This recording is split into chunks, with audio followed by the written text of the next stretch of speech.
بسم اللہ الرحمن الرحیم۔ میری آپ بیتی کی یہ تیسری قسم ہے جس کا میں نے نام داستان زیست رکھا ہے۔ پہلے نمبر پہ میں آپ کو تدریسی سفر کے بارے میں بتاتا ہوں۔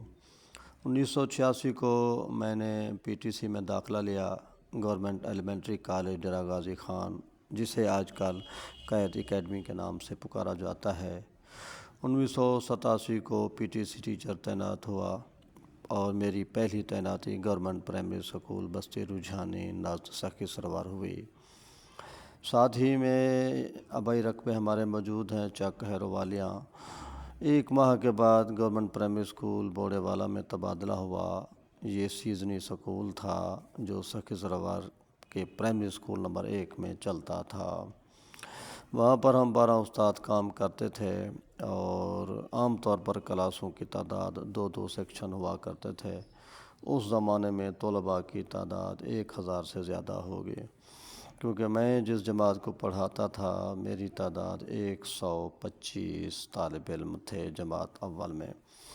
ان دنوں پرائیویٹ سکولوں کا چلن نہیں تھا۔ ہمارے جو ہیڈ ماسٹر تھے انچارج، وہ مڈل JV ٹیچر محمد مسلم مجاور مرحوم تھے۔ بہرحال ہمارے سکول کے مغرب میں قبرستان ہے جو ہمارا ابتدائی قبرستان قوم قبیلے کا خاندانی قبرستان ہے۔ وہاں پر میری والدہ والمہ بھیرو مئی دفن ہیں جس نے مجھ کو پالا تھا۔ ان کا انتقال 1983 کو ہوا تھا جب میں 10ویں میں پڑھ رہا تھا۔ بہرحال میں سخی سروار میں 3 سال کام کرتا رہا، ڈیوٹی کے وقت ٹیچر، بعد میں نے اپنے آپ کو طالب علم سمجھا۔ BA وہیں سے کی، CT اور B.Ed بھی وہاں میں نے پرائیویٹ طور پر پاس کیے۔ سخی سروار کے سماجی دینی شرفاء سے ہمارے اچھے مراسم ہو گئے۔ پھر اس کا بعد میرا تبادلہ گورنمنٹ ہائی اسکول اعلیٰ جعفر کے پرائمری سیکشن میں ہو گیا اور 1995 میں میں بطور SW پروموٹ ہو کر government high school Shahdad Talpur چلا گیا۔ وہاں 9 ماہ تک میں نے پڑھایا۔ نذیر خان ملگانی وہاں کا ہمارے ہیڈ ماسٹر تھے، بہت اچھا ماحول تھا۔ اس کے بعد ہمارے استاد محترم بشیر احمد خانہ رئیں جس سے ہم پرائمری میں پڑھا کرتے تھے، ان کی ریٹائرمنٹ ہوئی اور میں گورنمنٹ مڈل اسکول نوتک محمید میں آ گیا۔ 26 سال یہاں پر خدمات سر انجام دیں اور وہ زمانہ تھا بچوں کو جوش و جذبے سے پڑھایا کرتا تھے۔ کم و بیش میں نے 10 سال، آخری ماہ 2 مہینے جو ایام کے ہوتے تھے جماعت ہشتم کو وہاں پر ہماری رہائش سکول میں ہی ہوتی تھی، بچوں کو رات کو بھی پڑھایا کرتے تھے۔ سنٹر عام طور پر کوٹ چھٹا ہائی اسکول ہوا کرتا تھا جہاں بچوں کو 8ویں کے امتحان دلوایا کرتے تھے۔ اس کے بعد 2020 میں میرا تبادلہ گورنمنٹ ہائی اسکول بستی شاہلی میں ہو گیا، وہاں 1 سال گزارا۔ اس کے بعد میری پروموشن ہو گئی اور میں 5 جنوری 2022 کو گورنمنٹ ہائی اسکول خانپور چلا گیا، اب بھی وہیں پر کام کر رہا ہوں۔ الحمدللہ میرے نتائج ہمیشہ اچھے آتے رہے ہیں اور اس وقت سینکڑوں طلباء برسر روزگار ہیں، مختلف محکموں میں کام کر رہے ہیں۔ جب ان کے اچھے روزگار کو دیکھتے ہیں تو بہت خوشی ہوتی ہے۔ یہ تو میرے تدریسی سفر کی ایک مختصر سی جھلک میں نے آپ کو پیش کر دی۔ اب میں آپ کو ادبی سفر کے بارے میں بتانا چاہوں گا۔ 1988 میں میری پہلی کہانی اوتا رسالہ جو احسان چنگوانی ڈیرہ غازی خان سے نکالتے تھے، اس میں ویٹو ایک جنگلی قانون کے حوالے سے چھپی تھی جو سریکی میں رسالہ تھا، کہانی بھی سریکی میں تھی۔ 1993 میں میں نے اعلیٰ جعفر میں پہلا مشاعرہ پڑھا تھا اور اس دور کے جو اسٹیٹ سیکرٹری تھے وہ اپنا شاکر مہروی تھے جو وفات پا چکے ہیں، اور مہمان خصوصی احمد خان طارق ان کے استاد تھے۔ 1996 سے میں نے باقاعدہ لکھنا شروع کر دیا اور ان دنوں اخبار میں مضمون کا چھپنا ایک بہت بڑا اعزاز ہوا کرتا تھا۔ الحمدللہ میرے ہفت روزہ ستائے کھوسا، ہفت روزہ التماس، بعد میں یہ روزنامہ بنا تھا ہفت روزہ غرب، یہ ڈیرہ غازی خان کے 3 اخبار تھے، ان میں میرے مضامین باقاعدگی سے شائع ہوتے رہے۔ اس کے علاوہ جو قومی اخبارات ہیں جن میں نوائے وقت ملتان، خبر ملتان، جنگ ملتان اور جنگ لاہور میں بھی، روزنامہ نیادہ اور ملتان سنگ میل، ان سب میں میرے سینکڑوں مضامین شائع ہوئے ہیں ادبی حوالے سے۔ 1998 میں ہم نے تنظیموں میں کام کرنا شروع کر دیا تھا، اور سنگار سریکی ادبی سنگھا ڈیرہ غازی خان خانپور منجوالا ہم نے بنائی تھی۔ اس کے بانیوں میں بھی تھا اور بھی استاد تھے، تو اس وقت مجھے جنرل سیکرٹری بنایا گیا تھا۔ اس کے بعد روح ادب کوٹ چھٹا کے بانیوں میں میرا نام بھی شامل ہے، جس کی انصر نقوی روح رواں تھے، ان کے صدر تھے۔ قندیل ادب تنظیم نوتاک حمید، یہ اس کا بانی بھی میں خود ہوں اور تاحیات چیئرمین بھی ہوں۔ اس کے علاوہ بزم اکرام مانامدانی استاد محترم نے مجھ کو رابطہ سیکرٹری مقرر کیا تھا، اور اس کے علاوہ بعد میں فرد کوٹ چھٹا میں بھی ہم نے کام کیا ہے، اور بلکہ بانیوں میں سے ہیں، فرد نقوی کی زیر نگرانی کام کیا ہے، اس کے بھی میں جنرل سیکرٹری رہا ہوں۔ یہ تو میرا ایک ادبی تنظیمی سفر ہے۔ اس کے علاوہ جتنی بھی مشاعرے ہیں وہ میں اکثر اپنے علاقے میں پڑھتا ہوں، شیرو ہو، آڑا جعفر ہو، مانامدانی ہو، کوٹ چھٹا ہو، ڈیرہ غازی خان ہو، ملتان ہو، پی ٹی وی کے بھی متعدد مشاعرے ہم پڑھ چکے ہیں، لیہ میں بھی پڑھ چکے ہیں، جھنگ میں بھی مشاعرے ہم پڑھ چکے ہیں۔ الحمدللہ جنگ میں نے مشاعرہ پڑھا تھا، وہاں مجھے 10,000 روپے انعام ملا تھا۔ اسی طرح ماڑی انڈس بھی میں نے مشاعرہ پڑھا، وہاں بھی ہمیں کو 10,000 روپے ملے تھے۔ اس کے علاوہ سینکڑوں مشاعرے ہم نے خود بھی کروائے ہیں، میزبان بھی رہے ہیں، اور ہماری 16 کتابیں جو ہیں وہ شائع ہو چکی ہیں۔ تو میں اپنی کتابوں کی تفصیلات آپ کو یوں بتاتا ہوں۔ میری پہلی کتاب نقش کمال جو کتابچے کی شکل میں ہے 1999 میں شائع ہوئی تھی۔ وسیبی سخنوار حصہ وال یہ 2000 میں شائع ہوئی تھی۔ یہ کتاب ہے دعائے کمیل سریکی ترجمہ اول ایڈیشن۔ یہ میں نے اللہ تعالیٰ نے یہ مجھ کو ہی پہلے موقع عطا کیا ہے، یہ میں نے 2004 میں شائع کیا تھا، اور یہ سریکی ترجمہ بیسکلی میں نے مولانا منظور حسین جوادی سے سکسرار میں سنا تھا، تو مجھے جذبہ ہوا کہ اپنی زبان میں اس کا ترجمہ ہونا چاہیے۔ وسیبی سخنوار حصہ دوم 2004 میں شائع ہوئی تھی۔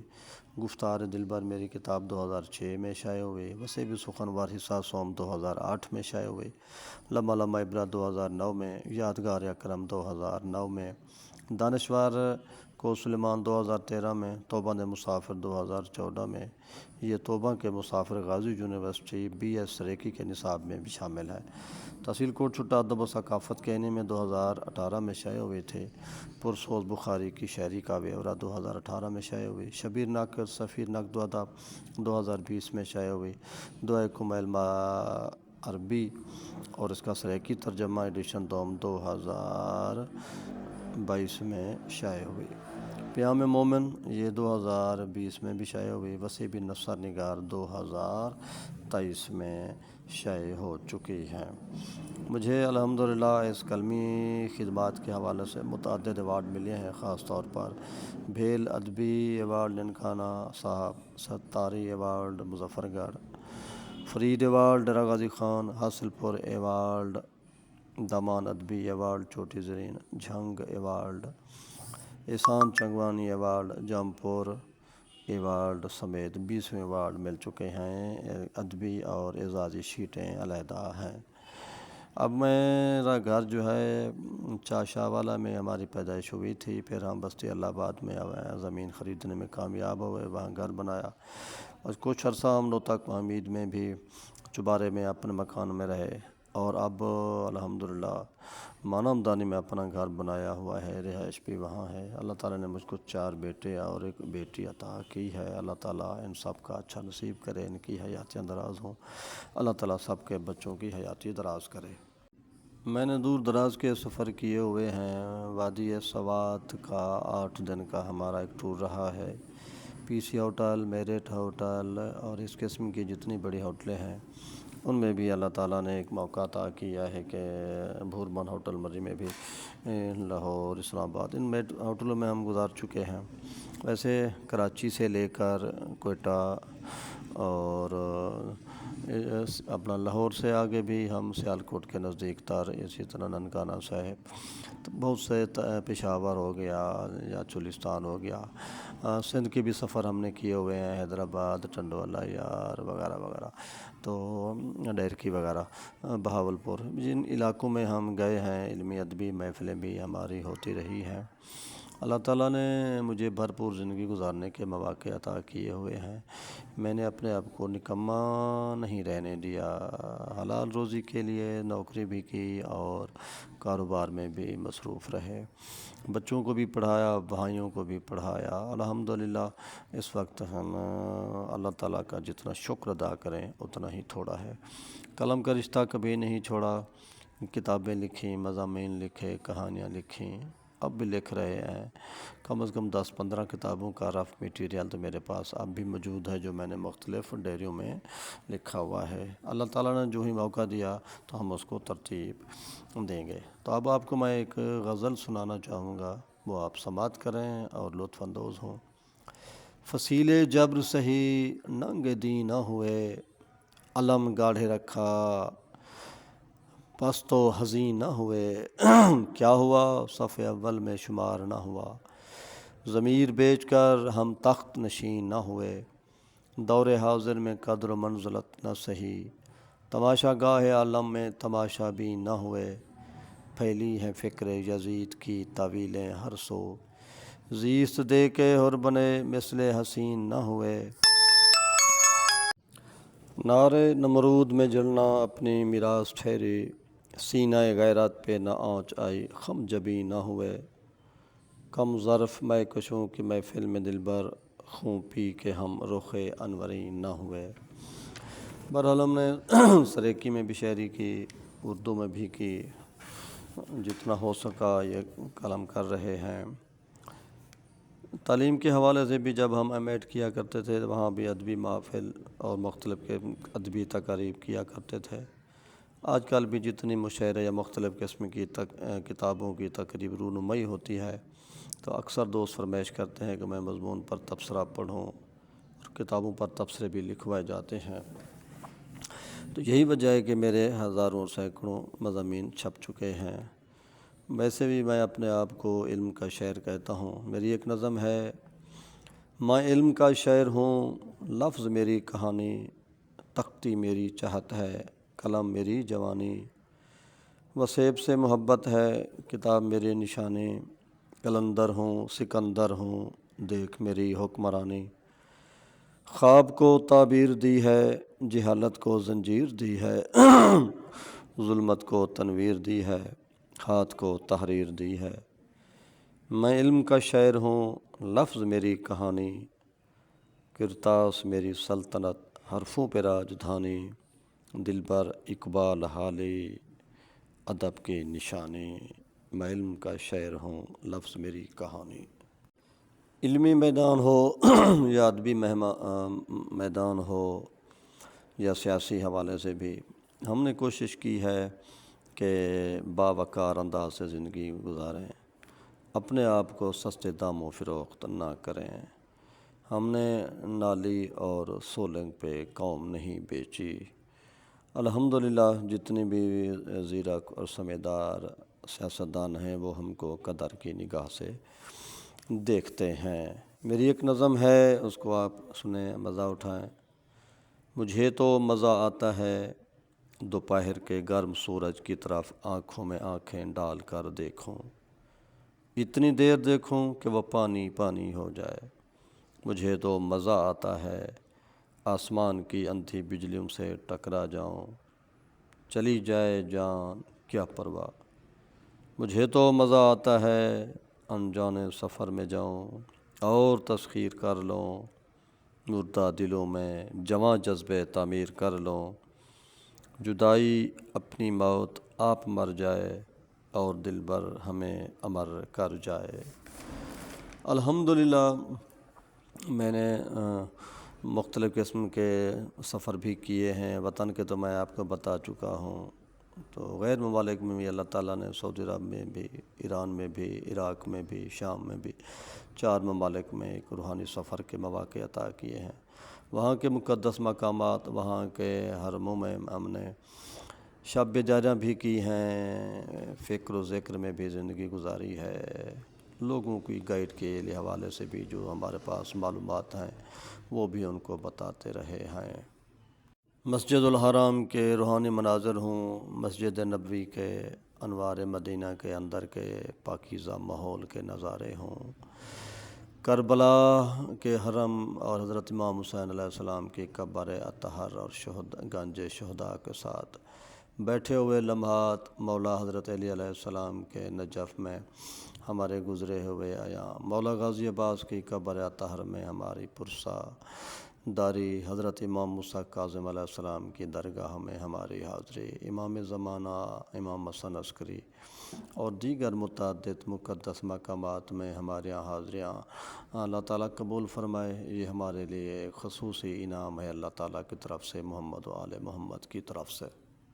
اسی طرح ہماری مثالی شخصیات میں بھی متعدد شخصیات ہیں، خاص طور پر اساتذہ کرام، وہ تو ہمارے لیے قابل احترام ہیں، چاہے پرائمری کے ہوں، ہائی اسکول کے ہوں یا کالج اور یونیورسٹی کے اساتذہ ہوں۔ اسی طرح شاعر قرآن مولانا فدا حسین حمدانی، استاد محترم جناب اکرم قریشی صاحب، فرحت نقوی صاحب، فرید ساجد صاحب، پروفیسر خادم حسین لغاری صاحب، یہ ہمارے آئیڈیل شخصیات ہیں اور ان میں سے کچھ کا انتقال ہو چکا ہے۔ اللہ تعالیٰ ان کے درجات بلند فرمایا، ہمیں محمد و آل محمد کی سیرت پر چلنے کا موقع عطا فرمائے۔ آخر میں کچھ اشعار نبی پاک صلی اللہ علیہ وآلہ وسلم کی شان میں پڑھنا چاہوں گا۔ لمحات جو سرکار پہ وارے نہیں جاتے، ہم سو تو وہ لمحات گزارے نہیں جاتے، ہر دل میرے محبوب کا مسکن نہیں بنتا، ہر آنکھ میں انوار اتارے نہیں جاتے، پیتے ہیں میں عشق جو حقدار ہیں اس کے، ہر ایک کی طرف جام اتارے نہیں جاتے، ہم بہار تیقن کے شناور ہیں، کبھی بھی موہوم امیدوں کے کنارے نہیں جاتے۔ میری 1000 کے لگ بھگ ویڈیوز ہیں جو میں نے یوٹیوب پر اور فیس بک پر لگائی ہیں۔ اہل علم، طالب علم، محققین، ادب شناس، ادب پسند، علم پسند، شعر پسند لوگ ان سے فیض یاب ہو رہے ہیں۔ میں ایک عرصہ دراز سے علم کی، ادب کی، ثقافت کی، وسیب کی خدمت کر رہا ہوں اور بہت سارے لوگ میری کلمی خدمات کے گواہ بھی ہیں اور اعتراف کرتے آئے ہیں۔ بہت سارے افراد ہیں، بلکہ 20 افراد ہیں جو مجھ پر مقالے بھی لکھ چکے ہیں، مجھ پر مضامین بھی لکھ چکے ہیں، میرے حوالے سے ان کی تحریریں میرے اعزاز کے حوالے سے میرا سرمایہ ہیں۔ اللہ تعالیٰ ان سب کو سلامت رکھے۔ برادران، علم دوستی، ادب دوستی، قلم دوستی ایک بہت بڑا اعزاز ہے اور ان کاموں کے لیے اللہ تعالیٰ اپنے خصوصی بندوں کو چنتا ہے اور آپ دیکھتے رہتے ہیں۔ میرے فوٹو بھی آپ یہ سارے دیکھ چکے ہیں۔ میری سرگرمیاں علم و ادب کی سرگرمیاں ہیں، ادب کی سرگرمیاں ہیں، ثقافت کی سرگرمیاں ہیں، مثبت سرگرمیاں ہیں، منفی پہلو نہیں ہیں۔ ہم بھی چاہیں گے ہمارا معاشرہ جنت نظیر بنے، دہشت گردوں کے معاون نہ بنو، منفی سرگرمیوں کے محافظ نہ بنو، بلکہ اچھے قدم، اچھے کاموں کی حوصلہ افزائی کرو، ادب کی محافل، مشاعروں کی محافل، اچھی ثقافت کی محافظ بناؤ۔